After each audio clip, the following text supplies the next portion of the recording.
At the Luke Clinic, we believe every mother and baby deserve compassionate, life-affirming care, regardless of their background, language, or circumstances. We are here for families who've been overlooked or lost trust in the traditional healthcare systems. We take time to build relationships that heal both body and soul through medical care, mentorship, and spiritual support. Our work is more than just providing services. It's about walking alongside vulnerable families during some of the most critical moments in their lives.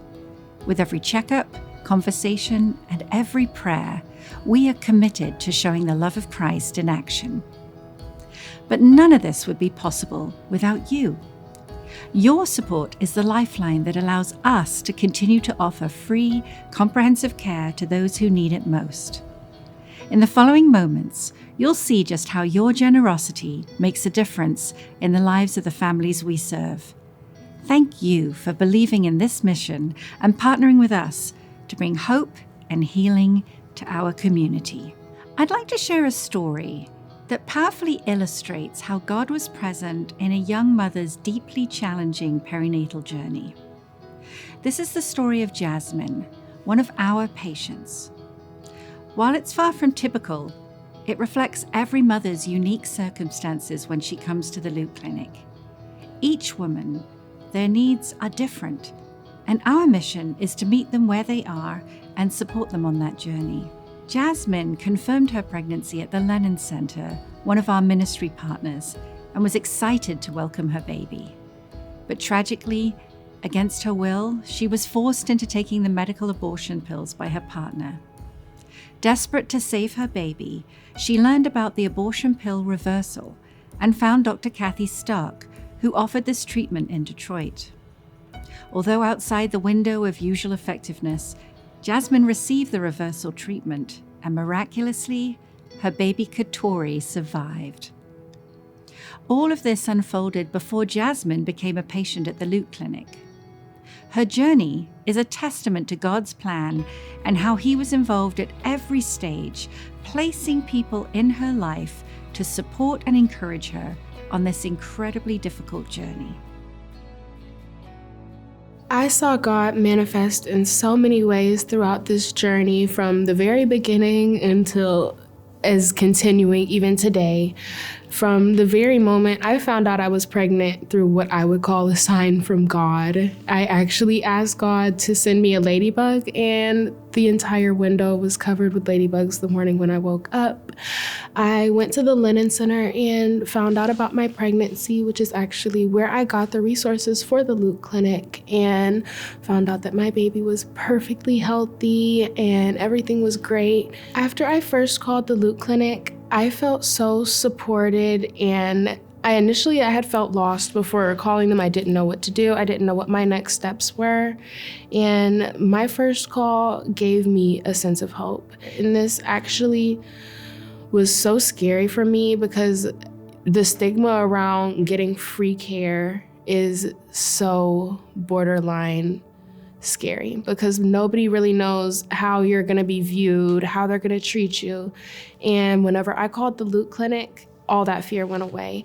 They treated me like I was family. They reassured me that I was cared for, that I was cared about, and that my daughter was cared about too, not just me. Even though I was high risk, I had a beautiful pregnancy, and the Luke Clinic made sure that even though things seemed to be going wonderful, to meticulously monitor me and make sure that everything was going well. And every time that I was there, I always had an ultrasound. Baby was always checked perfectly and thoroughly. So at 27 weeks on my birthday, I had stopped feeling Katori move and rushed to the hospital, where I had found out that she had suddenly passed away. And at the time in the hospital, they didn't know anything other than that her heart had stopped. After I found out that my daughter transitioned to be with God at 27 weeks, I felt lost and I felt afraid, I felt alone, and I didn't know what was coming next. I did know, however, that I would still have to have this baby who was no longer alive. And that's probably the scariest thing. And being here really by myself, I didn't know where I was going to go next from that. So the first thing that I did was called a doula from the Luke Clinic, and her name is actually Amber. And she came as fast as possible to come be with me. So I had Katori's funeral at the Church of Family of God with Pastor Tyler, and he was able to make sure that everything was the way that I wanted it to be. And not only that, they didn't charge me anything. They did it out of the kindness of their heart and love for me and Katori. And they chose to be able to take time out of their day. And everybody of the Luke Clinic was able to be there that day as well. And it made me feel so loved. And it made me feel like Katori's life was so important that she mattered to so many people. That was one of the greatest joys of my life, was being able to just to be with her and to pour into her, and to, again, a woman who's looking for answers, but is really just crying out, God, God, God, God, and to remind her that God is hearing you. Even if your prayers are just very simple, even if your prayers are not, elegant, wordy prayers, they're just simple cries out. He hears that, and he promises to be with you in your suffering. And, so we were able to be with her in that moment. I was texting back and forth with her afterward. She was sharing with me all of these songs that made her think of her daughter, all of these verses that made her think of her daughter.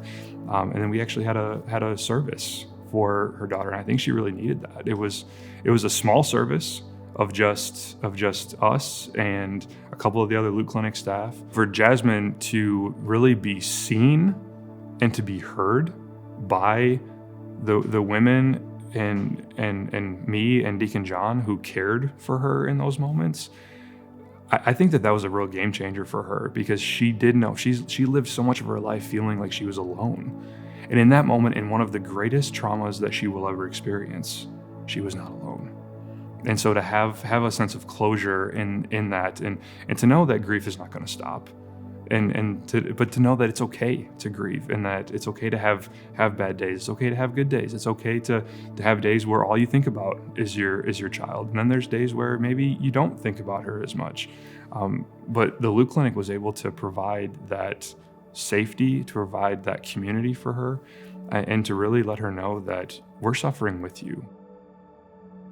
I would like other people to know that the Luke Clinic is your family, that they're not just there to give you medical care, that the Luke Clinic is there whenever you need them, for whatever you need them, for however long that you need them for, that they love your children and they love you, and that God will put people in position to walk with you no matter what path you're walking on, no matter how scary it looks, no matter how dark it looks, that there's always somebody there, and that God will make sure that somebody can hold your hand, that God will make sure that you have the best care possible. And I know that there's a lot of stigma around free clinics, and that, oh, do these people really care about me? At the Luke Clinic, they love you and they love your kids, and they love to see everybody have a better life and just be healthier in general. Looking back now, this care has completely changed my perspective, because not only the situation that I've gone through with my daughter's tragic passing, but seeing that people care. That's all that it's really the end of the sentence, is that people care. With my first child, I had experienced terrible prenatal care where I did not feel human even. And in this instance, they showed me that even if your baby doesn't happen to make it, that you're still a mother, that you still matter, that your baby still matters, and that everything that comes along the road of motherhood, they're prepared for, and they're prepared to help you be able to work through that as well.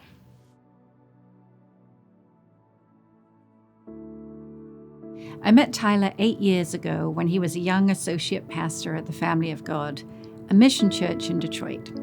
Family of God opened their arms to allow the Luke Clinic to locate ourselves inside of their walls, and they have been amazing partners ever since. Over the last 8 years, Tyler has been intimately involved with the work of the Luke Clinic, ultimately joining our board and now serving for a season as our board chair. I'm excited for him to share with you a part of his journey at the Luke Clinic. I've been involved with the Luke Clinic for 8 years-ish. At Family of God, we were big believers in compassion-based ministry. And so when the idea of the Luke Clinic kind of came about, it was very compassionate-based, meeting people in their needs, meeting people with their physical needs, but also their spiritual needs, mental needs. And so for us, it was a no-brainer to get involved with the Luke Clinic. It was just being involved with that. It was almost like we can't not support this, and we wanted to give the Luke Clinic a place to be able to serve right in our neighborhood. The thing that I probably love the most about the Luke Clinic is not just the emphasis on physical needs, right? We know that the Luke Clinic meets physical needs of mothers and patients and of the children that they see, but also they acknowledge the spiritual need and they acknowledge the mental need, which I would say is a direct mirroring of what Jesus did in his ministry, right? He did not ignore physical needs. He fed the 5,000. He cured, the leper. He brought healing to people who couldn't walk. He raised people from the dead. Spiritual need. He consistently preached a message of hope and love and forgiveness and grace and mercy.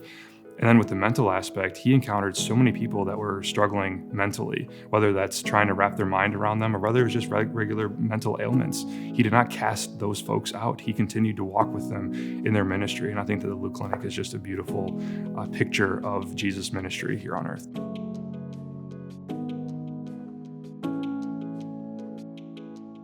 I go back to what Jesus says in the scriptures when the disciples are saying, well, those guys are baptizing and they're not part of us. And Jesus says, well, they're not against me, they're for me. And so for me, experiencing and working with people that are on the board and in the clinic that aren't necessarily Christian by nature, first and foremost, I think we have to understand that the Luke Clinic serves more than just the patients that are coming. Family of God is always the same way. We always said that, yes, we are serving the people that are coming to church, but the volunteers and the staff are also being ministered to. And so the Luke Clinic provides an opportunity for non-Christian workers and volunteers to come in and see what the work is and see a life-affirming mission. And it's changed their view, really, of what life looks like and how God has intended for life to be. I would say that the Luke Clinic is one of, if not the most life-affirming missions that I have seen as a pastor, because the Luke Clinic understands that life in the womb is valuable and precious to God, but they also see the value of life outside the womb. They see the value of the mother. They see the value of the life of the father. They see the value of the life of the family. And so the endless pursuits to not just make sure that this woman is having a healthy pregnancy, but okay, what do we do next? They want to make sure that they are very affirming in that we want you and we want to walk with you and help you to change and get out of these situations that may have caused you to consider that in the first place. And I think that when people see that and they see that we're not just, circumstantially, we just don't want you to terminate your baby. We want you to actually live life to the fullest, which is why Jesus came in the first place. He said, I didn't just come to give life, but give life abundantly. And so the abundant life looks like having healthy pregnancy. It looks like marriage. It looks like being in relationships with people who genuinely love and care for you, who are walking with you, who are suffering with you, who are weeping with you, who are rejoicing with you. That's what life ministry looks like. As you've seen, the impact of the Luke Clinic goes far beyond medical care. We are building relationships, restoring trust, and changing lives, one family at a time. But the truth is, we cannot do this alone. Every day, more mothers and babies turn to us for support. And with your help, we can continue to meet them with open arms and open hearts. Your generosity fuels this mission, providing the critical resources that allow us to serve without hesitation, without cost, and without barriers. Today, I'm inviting you to join us in this work, whether through a donation, volunteering, or spreading the word about the Luke Clinic. You are an essential part of this mission. Together, we offer hope and healing, being the hands and feet of Jesus to even more families in need. Thank you for standing with us.